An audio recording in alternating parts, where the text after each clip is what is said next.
ज्यांच्या खांद्यावर नागरिकांचा विश्वास आणि महत्त्वाची कागदपत्रे पोहोचवण्याची जबाबदारी आहे, त्याच डाक विभागाने पांढरकवड्यात विश्वासार्हतेची लक्तरे वेशीवर टांगली आहेत। नागरिकांची महत्त्वाची कागदपत्रे, कायदेशीर नोटीस आणि बँकिंग साहित्य सुरक्षित पोहोचवण्याची जबाबदारी असलेल्या पोस्ट विभागाचा धक्कादायक निष्काळजीपणा पांढरकवडा येथे उघडकीस आला आहे।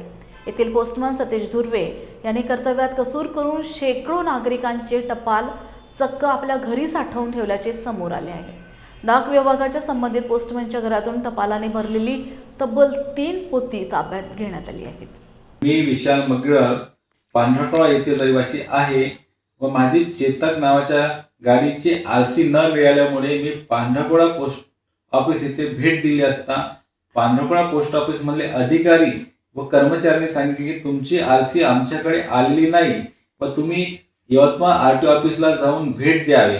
त्या अनुषंगाने मी काही दिवसा पहिले यवतमाळ आरटीओ ऑफिस येथे भेट दिली असता 9 एप्रिल रोजी तुमची आरसी पांढरकवडा पोस्ट ऑफिसला गेलेली आहे व ती रिटर्न आमच्याकडे आली नसल्याचं कळविण्यात आलं। त्या अनुषंगाने मी मागील 15 ते 20 दिवसाअगोदर पांढरकवडा पोस्ट ऑफिसला गेलो तर त्यांनी सांगितलं की तुमच्याकडे जर ट्रॅक नंबर असणार तर द्या, नाहीतर आमच्याकडे तुमची आरसी अवेलेबल नाही आहे असे कळविण्यात आले। पण मागील 2 दिवसात जो प्रकार घडला पांढरकवडा पोस्ट ऑफिस मध्ये, त्यांच्या पोस्टमनच्या घरी 2 ते 3 होते आरसी, आधार कार्ड आणि चेकबुक व इतर अनेक डॉक्युमेंट्स मिळाले।